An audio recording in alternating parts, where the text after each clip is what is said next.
بسم اللہ الرحمن الرحیم الحمدللہ عز وجل۔ قرآن پاک کی تفسیر طالب القرآن، شاندار تفسیر قرآن جو کہ قبلہ مفسر قرآن شیخ الحدیث مفتی قاسم اتاری صاحب دامت برکاتہم العالیہ نے لکھی ہے۔ آئیے اس عظیم الشان تفسیر قرآن سے قرآن پاک کی سب سے پہلی سورت سورہ فاتحہ کا تعارف، ترجمہ اور تفسیر قرآن سنتے ہیں۔ سورہ فاتحہ کا تعارف۔ یہ سورت مکہ مکرمہ یا مدینہ منورہ یا دونوں جگہ نازل ہوئی ہے۔ اس میں 1 رکوع اور 7 آیتیں ہیں۔ اس سے قرآن پاک کی تلاوت اور لکھنے کی ابتدا کی جاتی ہے، اس لیے اسے فاتحۃ الکتاب یعنی کتاب کی ابتدا کرنے والی کہتے ہیں۔ فضائل۔ نمبر 1، بخاری شریف میں ہے سورہ فاتحہ قرآن مجید کی سب سے عظمت والی سورت ہے۔ نمبر 2، مسلم شریف میں ہے سورہ فاتحہ وہ نور ہے جو نبی کریم علیہ الصلوۃ والسلام کے علاوہ اور کسی نبی کو عطا نہیں ہوا۔ نمبر 3، سورہ فاتحہ بہترین دم ہے۔ بخاری اور ابو داؤد کی احادیث میں ہے کہ صحابہ کرام رضی اللہ تعالی عنہم نے سانپ کے ڈسے اور جنون کی بیماری میں مبتلا شخص پر سورہ فاتحہ پڑھ کر دم کیا تو اسے زہر کے اثر اور جنون کے مرض سے شفا مل گئی۔ خلاصہ مضامین، اس صورت میں اللہ تعالیٰ کی حمد و ثنا، عظمت و شان اور اوصاف کا بیان، اللہ تعالیٰ کے حقیقی معبود اور حقیقی مددگار ہونے کا ذکر اور صراط مستقیم پر چلنے کی دعا مانگنے کی تعلیم ہے۔ مسئلہ، نماز میں سورہ فاتحہ پڑھنا واجب ہے۔ امام اور تنہا نماز پڑھنے والا اپنی زبان سے سورہ فاتحہ پڑھے گا جبکہ مقتدی امام کے پیچھے خاموش رہے گا، اور جہری نماز میں اس کی قراءت بھی سنے گا۔ اس کا یہی عمل پڑھنے کے حکم میں ہے۔ تسمیہ۔ بسم اللہ الرحمن الرحیم۔ اللہ کے نام سے شروع جو نہایت مہربان رحمت والا ہے۔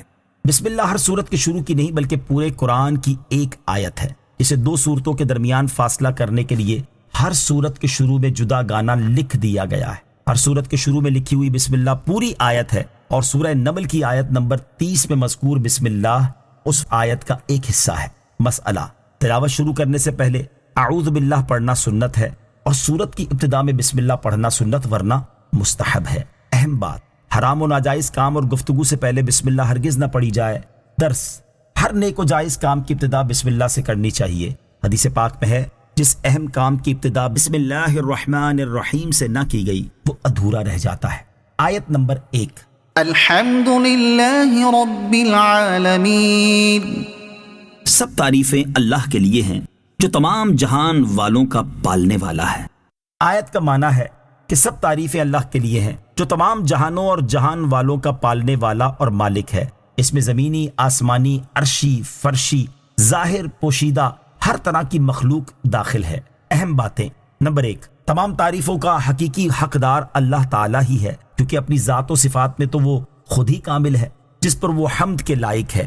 بقیہ مخلوق کے جملہ کمالات میں بھی حقیقتاً تعریف کا مستحق اللہ تعالیٰ ہی ہے کہ سب کمالات اور خوبیاں اسی کی عطا کردہ ہیں۔ نمبر 2، حمد کا عام معنی ہے کسی کی اختیاری خوبیوں کی بنا پر اس کی تعریف کرنا۔ نمبر 3، لفظ اللہ اس پاک ذات کا عظمت و برکت والا نام ہے جو کمال والی تمام صفات کی جامع ہے۔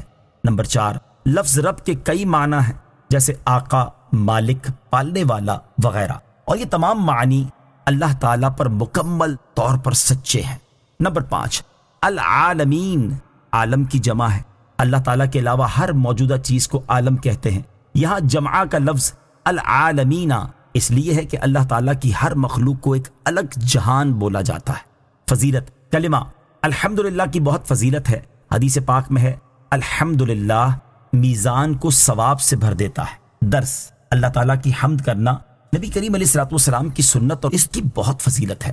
مسلم شریف میں ہے اللہ تعالیٰ بندے کی اس بات سے خوش ہوتا ہے کہ بندہ کچھ کھائے تو اللہ تعالیٰ کی حمد کرے اور کچھ پیے تو اللہ تعالیٰ کی حمد کرے۔ آیت نمبر 2۔ الرحمن الرحیم۔ بہت مہربان رحمت والا۔ رحمان اور رحیم اللہ تعالیٰ کے 2 صفاتی نام ہیں۔ رحمان کا معنی ہے نعمت عطا کرنے والی وہ حقیقی ذات جو بہت زیادہ رحم فرمائے، اور رحیم کا معنی ہے بہت رحمت فرمانے والا۔ اہم بات، لفظ رحمان اللہ تعالیٰ کا خاص نام ہے، کسی دوسرے کے لیے نہیں بول سکتے۔ بعض لوگ عبد الرحمن کو رحمان بول دیتے ہیں، یہ حرام ہے، جبکہ رحیم کا لفظ دوسروں کے لیے بولا جا سکتا ہے، جیسے ہمارے آقا علیہ الصلوۃ والسلام کا ایک نام رحیم بھی ہے۔ اللہ تعالیٰ رحمان الرحیم اور رب العالمین ہے، اور ہمارے نبی صلی اللہ تعالی علیہ وسلم رؤوف الرحیم اور رحمت للعالمین ہیں۔ درس، اللہ تعالیٰ کی رحمت بہت وسیع اور اس کے غضب پر غالب ہے۔ بخاری شریف کی حدیث قدسی ہے کہ لوح محفوظ میں لکھا ہے میری رحمت میرے غضب پر غالب ہے۔ آیت نمبر 3، مالک یوم الدین، جزا کے دن کا مالک۔ فرمایا کہ اللہ اس دن کا مالک ہے جس میں بندوں کو ان کے اعمال کی جزا دی جائے گی۔ اہم باتیں، نمبر 1، جزا یعنی بدلے کے دن سے قیامت مراد ہے، جس دن ایمان و کفر اور نیکی و گناہ کا بدلہ دیا جائے گا۔ نمبر 2، اللہ تعالیٰ اگرچہ دنیا و آخرت دونوں کا حقیقی مالک ہے، لیکن یہاں قیامت کی ملکیت کا بطور خاص ذکر اس لیے ہے کہ اس دن کسی کی ظاہری ملکیت بھی نہیں ہوگی، جیسے دنیا میں تو ظاہری ملکیت مخلوق کو بھی حاصل ہے۔ آیت نمبر 4، ایاک نعبد و ایاک نستعین، ہم تیری ہی عبادت کرتے ہیں اور تجھ ہی سے مدد چاہتے ہیں۔ اس آیت سے بندوں کو سکھایا ہے کہ اللہ تعالیٰ کی بارگاہ میں اپنی بندگی کا اظہار یوں کرو کہ اے اللہ عز و جل، ہم صرف تیری عبادت کرتے ہیں کیونکہ عبادت کا مستحق صرف تو ہی ہے، تیرے علاوہ اور کوئی اس لائق ہی نہیں کہ اس کی عبادت کی جا سکے، اور حقیقی مدد کرنے والا بھی تو ہی ہے۔ تیری اجازت و مرضی کے بغیر کوئی کسی قسم کی ظاہری، باطنی، جسمانی، روحانی، چھوٹی بڑی کوئی مدد نہیں کر سکتا۔ اہم بات، عبادت کا عام فہم مطلب یہ ہے کہ کسی کو عبادت کے لائق سمجھتے ہوئے اس کی کسی بھی قسم کی تعظیم کرنا، اور اگر عبادت کے لائق نہ سمجھے تو وہ محض تعظیم ہوگی، عبادت نہیں کہلائے گی۔ درس، عبادت صرف اللہ تعالیٰ ہی کی کرنی چاہیے۔ اسی طرح حقیقی مددگار بھی صرف اللہ تعالیٰ ہی کو ماننا اور اسی سے مدد کا سوال کرنا چاہیے، اس کے علاوہ کسی اور کی عبادت کرنا شرک ہے۔ یوں ہی مخلوق میں سے کسی کو عطائے الہی کے بغیر ذاتی طور پر مددگار ماننا شرک ہے۔ البتہ ظاہری اسباب و وسائل جو مخلوق کے ظاہری اختیار میں ہوتے ہیں، یا ان چیزوں میں جن کا حقیقی اختیار اللہ تعالیٰ کے پاس ہے، جیسے شفا دینا وغیرہ، ان میں کسی کو یوں مددگار ماننا کہ وہ اللہ تعالیٰ کی دی ہوئی طاقت سے دے سکتے ہیں، تو یہ اللہ ہی کا مدد فرمانا ہے۔ جیسا کہ قرآن پاک میں ہے کہ حضرت عیسیٰ علیہ السلام نے بیماروں، مادر زاد اندھوں، توڑ کے مریضوں کو شفا دی، اور حضرت جبریل علیہ السلام نے پاکیزہ بیٹا دیا۔ یوں ہی بخاری اور مسلم اور دیگر کتابوں میں حدیثیں موجود ہیں کہ حضور علیہ السلام نے مریضوں کو شفا پہنچائی، کھانے پینے میں برکت دی وغیرہ۔ آیت نمبر 5، اہدنا الصراط المستقیم، ہمیں سیدھے راستے پر چلا۔ فرمائے کہ یوں دعا مانگو، اے اللہ تو نے اپنی رحمت سے ہمیں صراط مستقیم دکھا دیا، اب اس راستے کی طرف ہماری ہدایت میں اضافہ فرما اور ہمیں اس پر ثابت قدم رکھ۔ اہم بات، صراط مستقیم سے مراد رضائے الہی کا سیدھا راستہ ہے جس پر تمام انبیاء کرام علیہ السلام چلے، اور اب یہ اسلام کا وہ سیدھا راستہ ہے جس پر صحابہ کرام علیہ رضوان، بزرگان دین، علماء و محدثین اور ائمہ و مجتہدین چلے۔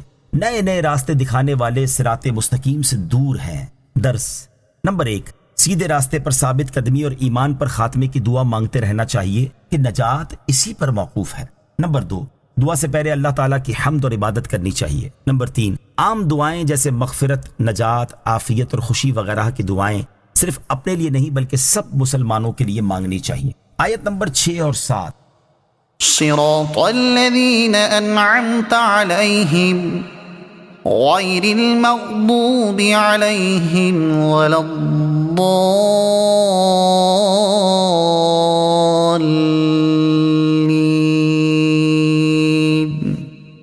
ان لوگوں کا راستہ جن پر تو نے احسان کیا، نہ کہ ان کا راستہ جن پر غضب ہوا اور نہ بہکے ہوئوں کا۔ ان 2 آیات میں مزید فرمایا گیا کہ یوں دعا مانگو، اے اللہ ان لوگوں کے راستے پر چلا جن پر تو نے احسان و انعام فرمایا، جبکہ ان لوگوں کے راستے پر نہ چلا جن پر تیرا غضب ہوا اور جو بہکے ہوئے ہیں۔ اہم باتیں، انعام یافتہ بندوں سے مراد انبیاء، صدیقین، شہداء اور صالحین ہیں، جن کا ذکر سورہ نساء کی آیت نمبر 69 میں ہے۔ نمبر 2، غضب کے مستحق لوگوں سے مراد یہودی یا بد عمل لوگ اور بہکے ہوئوں سے مراد عیسائی یا بد عقیدہ افراد ہیں۔ صدق اللہ العظیم۔